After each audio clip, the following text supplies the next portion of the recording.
why GDG is a very interesting developer community. I'm glad somebody has asked this question. This is where the magic happens. This is primarily a question and answer show. So if any of you out there would like to ask questions.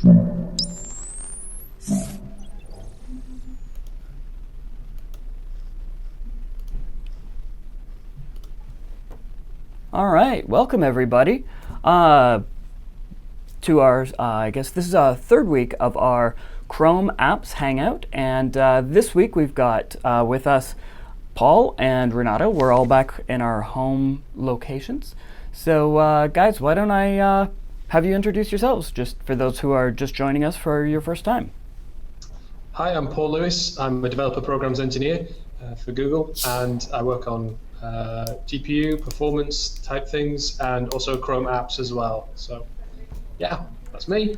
Sweet. And next week, hello. Paul. Yeah, I'm Renato Mangini, and I work from Brazil. I'm a Chrome developer, programming engineer, and I work for Chrome apps currently.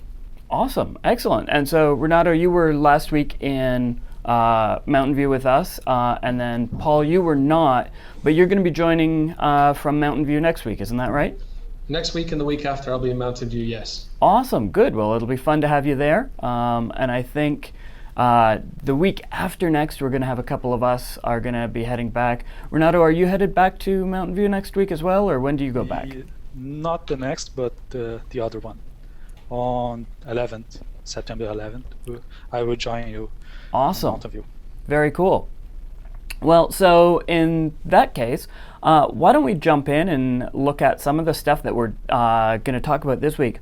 We asked you guys the last 2 weeks what APIs you're most interested in, what the things that you think are really interesting and relevant. And it was kind of interesting to see some of the results, but very clearly one of the things you're most interested in hearing about is the new storage APIs. So with the new, with the evolution of Chrome packaged apps, you can now have the ability to use things like Chrome Sync and Chrome Local Storage that allow you to store data locally on the user's computer, as well as have it stored up into the cloud. So with that, why don't I pass it over to Renato, who's going to explain some of the new APIs that are available. Excellent. Thanks, Pete. If you are a web developer, you probably use it to do local storage API. The local storage API is not Chrome specific, but it has been for a few months, and it has for some months or some years, I'm not sure.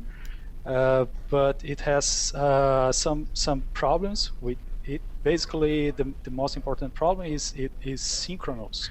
Being synchronous, it's a potential problem because if it's a storage, it does a lot of I/O, and you cannot count on how much time that I/O will take.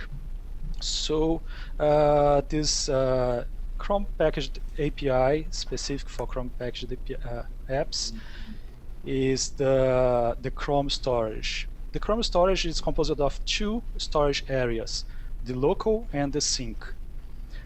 Both have almost the same behavior, the same API. You can use one or the other depending on your requirements, but it's simply a matter of changing which storage you are using. The whole set of method calls is the same for both. The API is pretty much the same. It's almost the same as the local storage from HTML5 from the open web, except for a few changes. First of all, you have to have a specific permission on your manifest, and the permission is called storage. Okay, so we need the storage permission in order to be able to use this, right? Exactly. Okay, cool.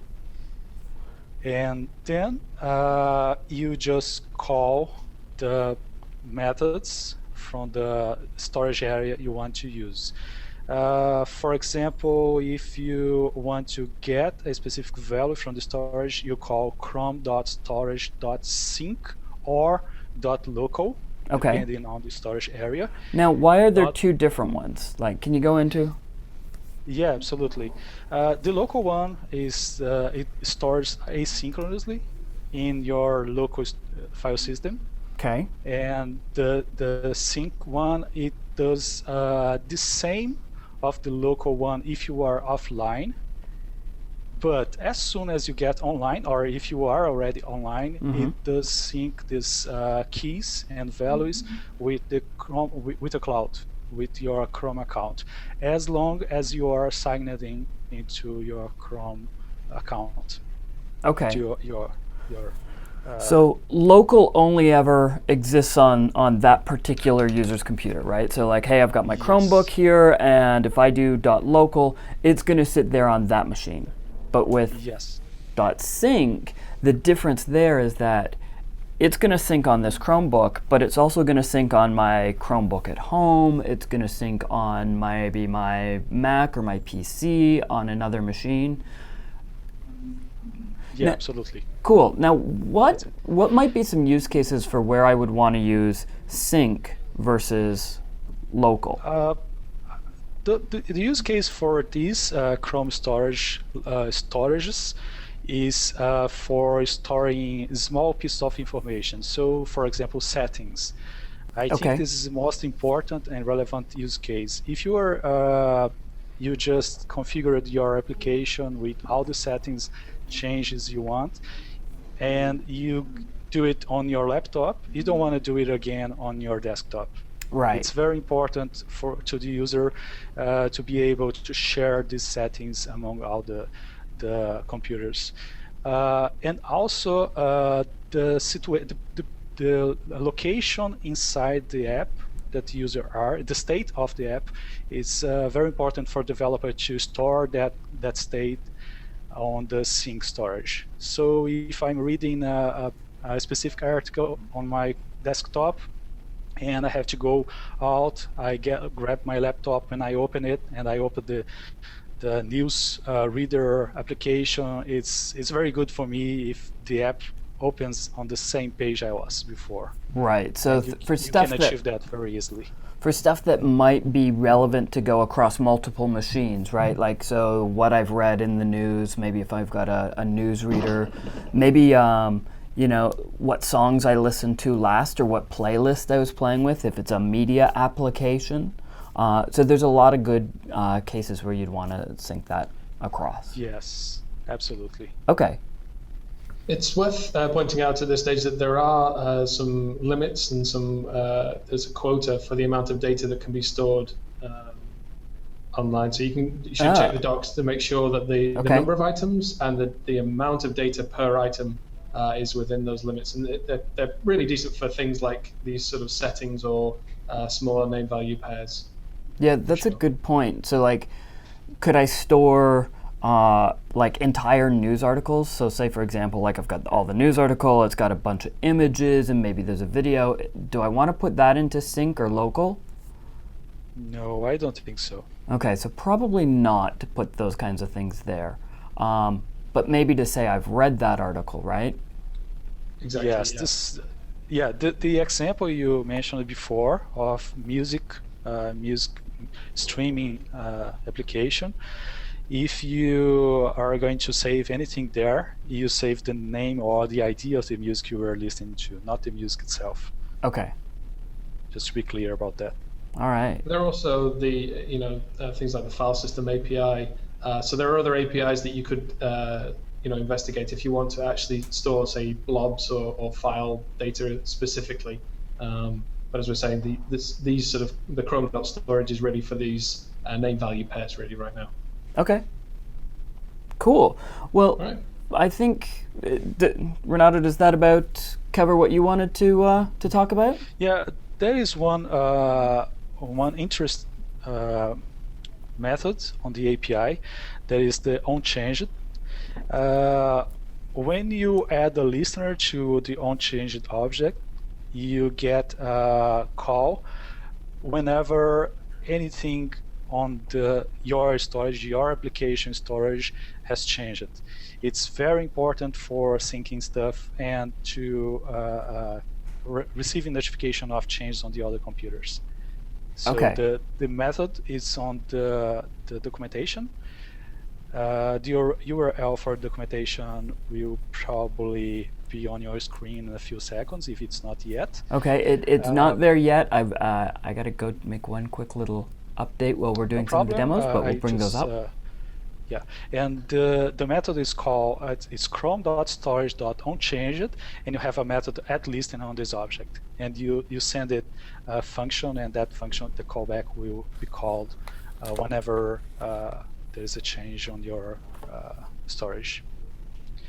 But apart from that, we have get, set, clear, remove methods, which are pretty straightforward. Okay. And we also have the get bytes in use that returns you how many bytes you have being used on your storage. Okay. And Excellent. that's pretty much it.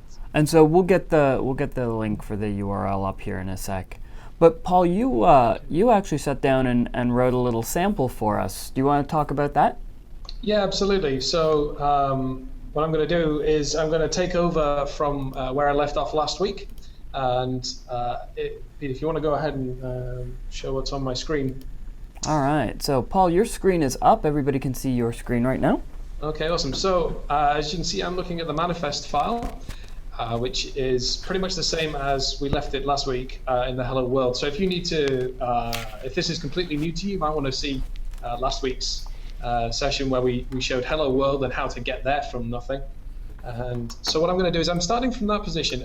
The first thing that we need to do, and what I'm going to do is I'm going to show you how you can use the Chrome storage APIs in your apps, and just show you the minimum amount of code that you might want to add to your apps just to kind of get things going. So the first thing that we need to add is those permissions that Renato talked about earlier. So permissions, and this is an array, and we only need one item in the array today, which is storage. So that means that we're telling Chrome that this particular package needs access to those APIs. So what I'm going to do is I'm going to switch over, and I'm actually going to add in Hello Sync to Chrome. And I'm not going to, well, I'll tell you what, I will fire that up now. And let's have a look here. There's nothing particularly going on of interest. It's just a blank HTML page. So this is, as I say, this is where we left it last week. So now what we need to do is we need to find a way to put data into the storage API and then get it back out and all those kinds of good things. So let's add in, because we don't currently have any JavaScript. Now, if you remember from last week, we couldn't have any inline JavaScript because of CSP. So we're going to have a separate app.js, and you can call that whatever you like. It doesn't have to be app. I'm just going to go with that for me. And I've taken the liberty of creating that file elsewhere, which you can see over here, but it's completely empty at the moment. Anyway, we haven't got any means of putting stuff into the storage, so we just need to create a form, and we'll just put a single input tag on there. So input, let's put a placeholder in there. A blue. Now let's go with enter a value and give it an ID. Okay, and then what we want to do is we also want to output whatever the current value is. So we're going to create, for ease, a text area, and we're going to say ID equals value out. So we have an in and an out that we're going to access via JavaScript.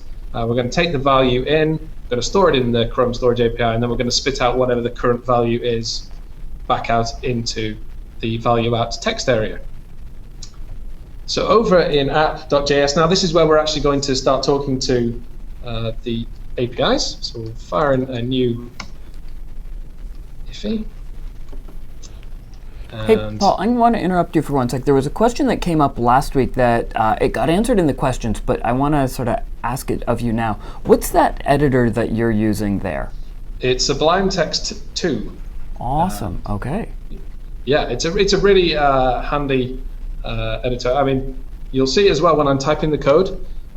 You see those white lines that are around the code, hopefully. Yep. It's a really useful feature of this particular IDE is that you can have inline linting, which means you can write better JavaScript code for free almost. So carrying on, what I'm going to do is I'm going to get a hold of those two elements, the input element and the text area. So let's go ahead and do that. So the element by ID and value in, the value out.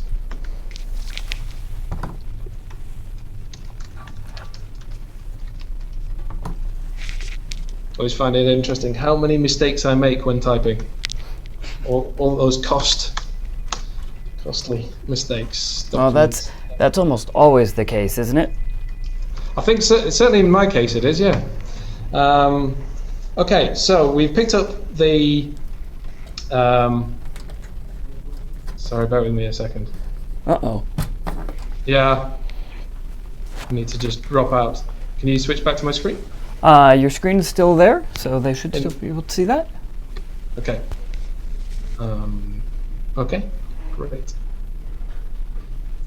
And then what I'm going to do is I'm just going to do a value changed function. So whenever the value changes, we're going to set the value out in a text to be that new value. So this is going to be a useful helper function that we're going to fire off whenever the value changes, either internally or externally to our app. If you remember that we talked about when the app changes externally, so you change a value on your other machine, we're just going to call this value change function. So that's sitting there helping us. So then what we need to do is we need to actually track the changes. So what we're going to do is the form element that I put into the page, I'm just going to track onto the submit event there, and let's fire that off. And what we're going to do is we're going to say, when this happens, let's grab the value from the value in. And we need to make sure that because form submission isn't valid in packaged apps, we need to prevent the default action of the submit, so that stops that from happening. So all we're interested in is what's the value of the input field.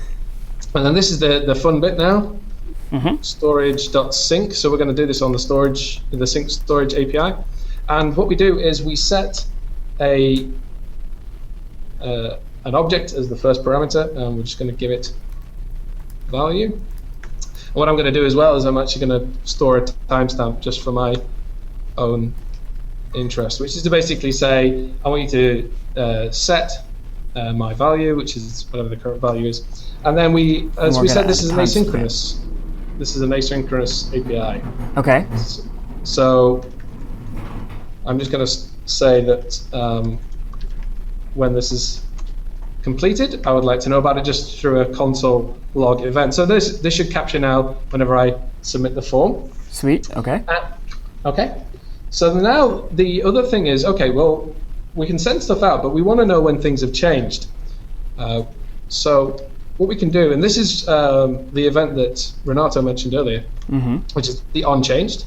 And we just want add listener, not add event listener. Add listener. There we go. And that's going to take a function. Again, this is an async API. Now, the callback for this takes two parameters, changes and namespace. And the second one is the interesting one, because the eagle-eyed amongst you will have noticed that it's on chrome.storage, this onChanged that we're listening for, rather than chrome.storage.sync or chrome.storage.local. And the namespace will actually tell you whether this is a change that's happened in sync or in local. So you might need to distinguish between the two. And if you do, that's what the namespace is for. So will namespace be storage or local, or will it be? It'll be sync or local. Sync or local. Okay. Yep. So what I'm going to do is I'm just going to check for my value, because that's what I was setting up here. So if I have that, then I want to call that helper function value changed with changes my value, and then interestingly the new value property. Now you may be wondering, hang on a minute, where did new value come from?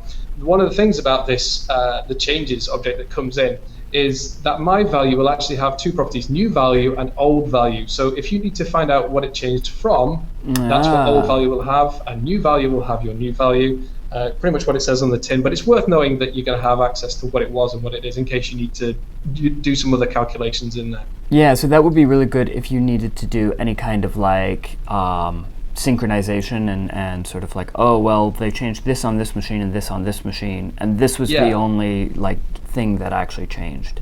Yeah, and if it's like, oh, this change actually has implications because you changed from this to this, then having access to what it was is extremely useful in those use cases. And then the last thing that we need to do now that we're running for changes and we're submitting changes, the last thing we need to do is just kind of kick this whole thing off and just say, well, what is the current value? So what we can do is we can say chrome.storage.sync.get. And we're going to ask for my value. So we can pass there, and I'll show you this in a second, but we can ask for a string, which is a specific key from the object that we set, or we can pass through an array, which allows us to request multiple items. So I'm going to get back, again, this is an async call, so I get back a result. And also, Paul, if you pass a new, you get the whole storage, all the keys. There you go. So it's containing the properties that I requested, and very much like before, I'm going to pass that through to my value changed, which should hopefully spit it out now, unless I've made a colossal mistake. Hopefully. All right, we're in for the big test. It's always fun. It's currently undefined because I don't actually have a value in there. So if I say my value, there you go, you can see my value set. Okay. Now, if I were to close this app and hopefully relaunch it, you can see that it's actually restored my value based on the sync. So that is really it. That's actually stored up remotely. Now, what we actually wanted to do was to show you this actually working across multiple machines. So what we've taken the liberty of doing is you'll find there's a new sample on the GitHub repo called Hello World Sync. All right, let me bring up the link for that. So people should be able to see that on the screen. You can go to goo.gl/AP4SY is the URL for that, and it's capital A, capital P, 4 capital S, and then the letter Y in lowercase. Okay, awesome. So if you can see on my screen, I have the syncable storage app open. I don't know, Renato, do you have it up on your screen as well? Yes, I do.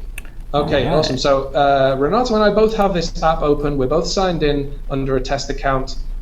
So this is, as far as Chrome is concerned, we're sort of hooked up together. So I'm going to change this value to Chrome Apps Rock.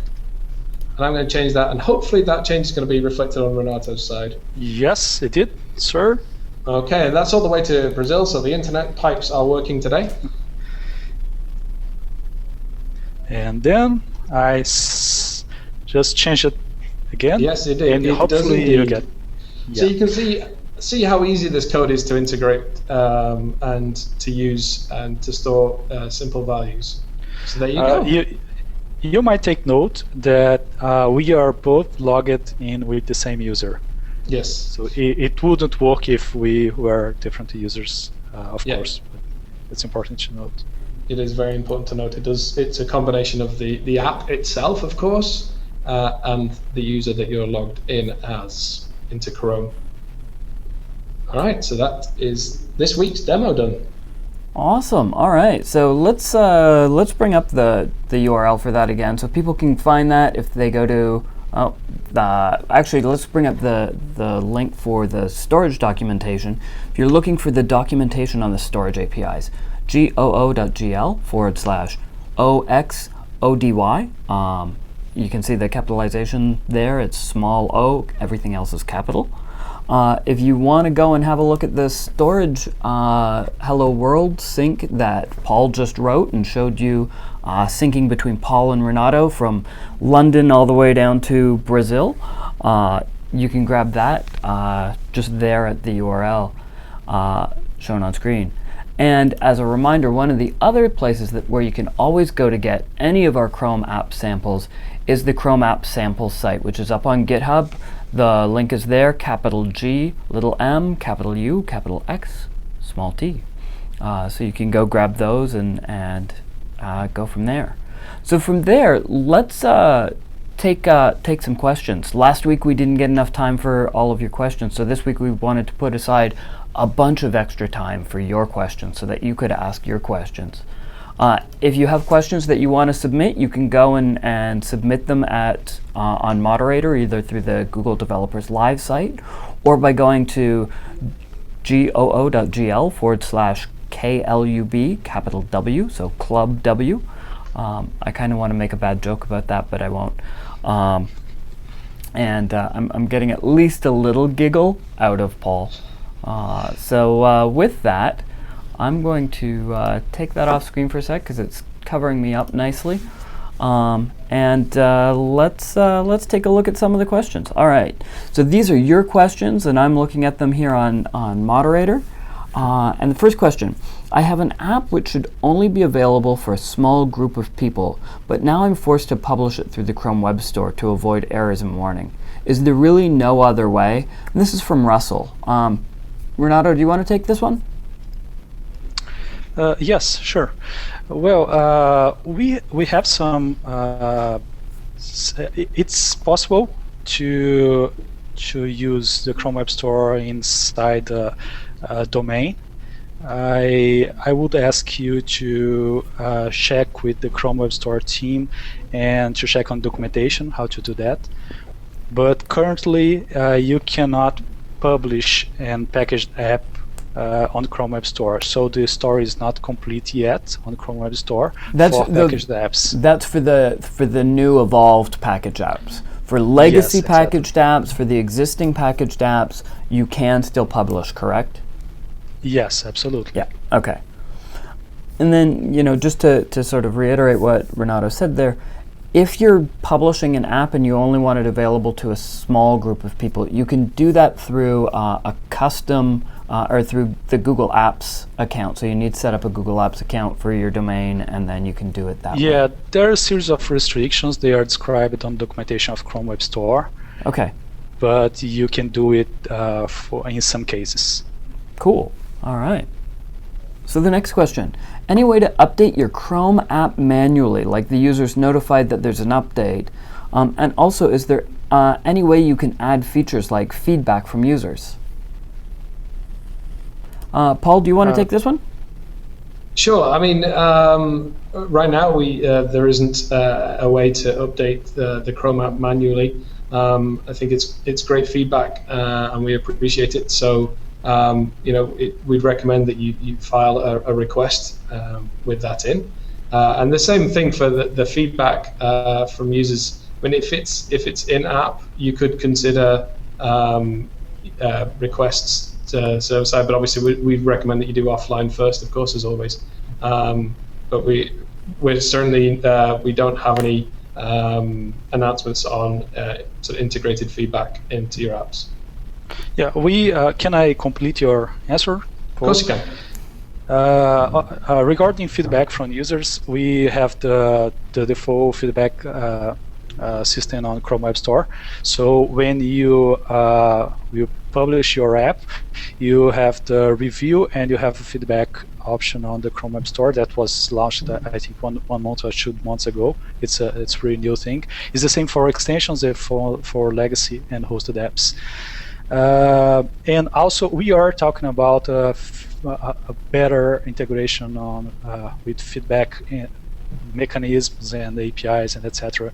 But it's not there yet. So for now, for the moment you upload your Chrome apps, packaged apps, you can use the current Chrome Web Store feedback system.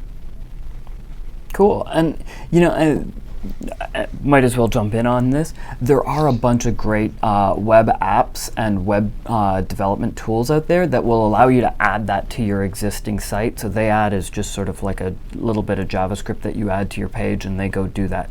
Now, with those, you're going to need to play carefully with some of those because they may not necessarily work exactly as you'd expect in a Chrome packaged app because of the content security policy restrictions. But they're at least worth a look at. So I'm going to take this next question only because It's a kind of fun question to take, and we're missing one of our favorite team members here right now.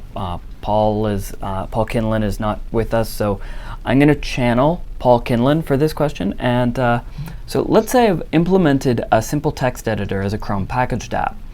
Is there any way to expose this app in the Open With context menu that shows up when the user right-clicks on a text file in File Manager? And the cool thing is, Snitsiboo, or also known as WebIntents, Paul's been he's not allowed to say WebIntents anymore because he's just so focused on WebIntents. But with WebIntents, you can actually say these types of files are able to be handled by this application, so that your Chrome packaged app can open whatever type of file that you want it to be able to open. So you're pretty much set with that. I don't think it's quite enabled in the build yet, but it is something we're working on, and it is on the roadmap for something we're going to do. Awesome. Cool.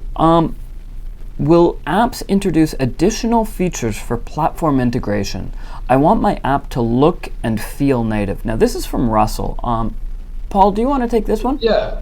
So I mean, it's when you say look and feel native. I mean, feel, certainly we're looking to do things like, if you're talking about task manager type stuff and alt tab type behaviors, that's definitely something that we're working hard to get in place, so that these apps, that it's not sort of necessarily launched from Chrome, and that it feels like it's sitting alongside alongside the native apps that you guys are building. In terms of the look and feel, ultimately this is the Chrome runtime, and the browser has, the crafting the look and feel. Obviously, things like web components, as they come down the line, they may enable you to build the look and feel a little differently, but as you would expect from your normal work. Allows you to do whatever you want with the window, including creating specific title bars that looks like a native application or no title bar at all. Yeah, that's a good point. So with these, the apps, because they don't have the address bar or anything like that, should look native, and now it's the matter of how you style a lot of these things for them to look. All right. In Canary packaged apps, we're not sure if we can embed a web app like Gmail and expect all of its functionality to work great. Adobe Air lets you load an iframe from a local file and use a parent-child bridge for comms. Renato, I think we talked about this one earlier. Do you want to take this one? Yes, absolutely. In fact, can you share my screen? Yeah, give me 1 sec to bring up your screen. And I think we have your screen up. Otherwise, we have... I have the Dojo application. Now we have your screen up. Sure. All right. Okay, so we have two solutions for this problem you mentioned. We have the browser tag and we have the sandboxed iframe. The sandboxed iframe is used for part of your application that you want to run stuff that cannot run on your application itself, like eval or new function or dynamic JavaScripts, other ways of dynamic JavaScripts. And the browser tag, I think it's more appropriate for what you want. And we have this sample. It's on the GitHub repository. It's called the browser tag. And what it does, when I execute it, this is a Chrome packaged app. And it looks like a browser. And if I go to Gmail, I can actually open a Gmail inside the packaged app. So yeah, it does exactly what you mentioned on your... I think this is what you expect. If not, please send another question or comment on the question. All right, and the code for the sample is also available. You can look how it's done. It's pretty simple. All right, cool. Well, thank you. All right, so let's pop down to the next question. Does or will the storage APIs support shared offline storage? For example, can a packaged app from the same developer read state from other apps from a unified offline store? Renato, do you want to take this one as well? Yeah, this is a very good question indeed, and currently not. We don't allow it now because we use the application key to restrict, to sandbox the storage. And I would ask you to post a bug on it on crbug.com, so we can track it, and we can perhaps, if it looks like a very common use case, we can discuss it with the engineer team. Cool. Yeah. All right. All right, let's take the next question. Can packaged apps register themselves as the default file handler for a type of file in the external OS, either Mac or Windows? So I think we addressed this one with the Snitsy stuff, right? With web intents, you can register to be able to open with or be able to handle a particular file type. If we didn't answer that, please be sure to submit another question, and we can go from there.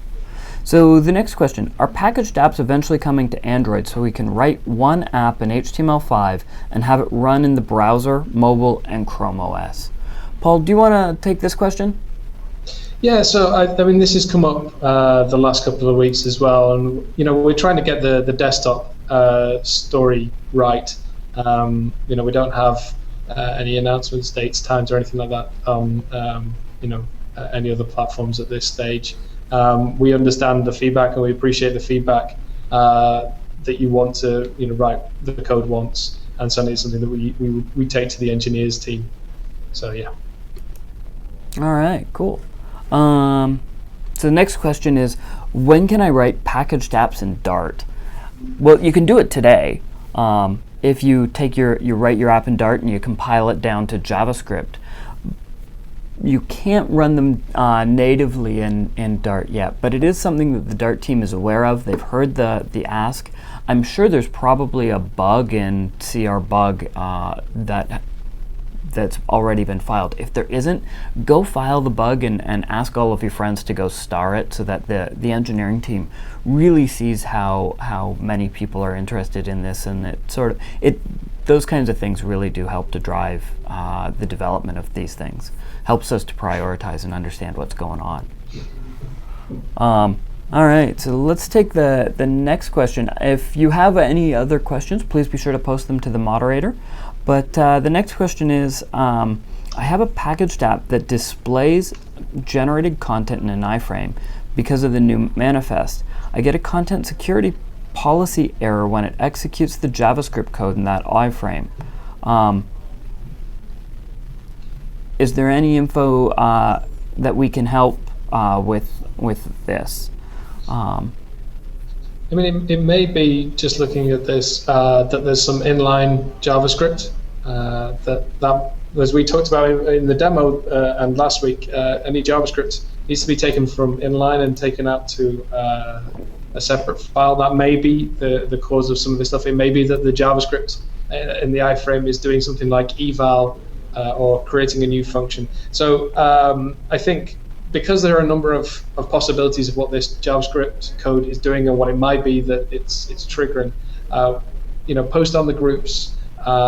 We do strive to give developer help on there. So, and obviously the community can help you debug whatever issue it is that you're facing. But generally speaking, it's definitely worth looking at the CSP restrictions and making sure that your code is sitting in line with that, because that may well be the cause of what you're seeing. All right. Well, it looks like that's the end of the questions, and it's almost out of time anyways. So with that, we'll wrap up and say, guys, thank you very much for joining us. We'll be here again next Tuesday, same bat time, same bat place. So 9 o'clock Pacific, and we look forward to talking to you more about Chrome apps. Next week, Paul, Renato, I think the plan is to dive into some of the sample applications that we've written that really use the storage mechanisms. Isn't that right? Yes, exactly. Yeah, so we'll take sort of what we learned today and put that to a real practical practical use. We'll show you some really good use cases, how to go use it, where it's being used, so that you can get those ideas and sort of start forming them into your head. So Definitely. Cool. Yeah, sorry, I'm just going to throw in there that if between now and then, have a play with the samples, have a go at coding up some of this Chrome storage API stuff, and let us know in the questions if you run into anything that is unexpected or whatever, and we'll try and help you out next week alongside looking into those samples. So take this week as an opportunity to kind of dive deep yourselves, and then we'll do what we can to help you next week. Awesome. All right, well, everybody, thanks so much. Hope you have a great week, and look forward to seeing everybody next week. Bye, guys. Bye-bye.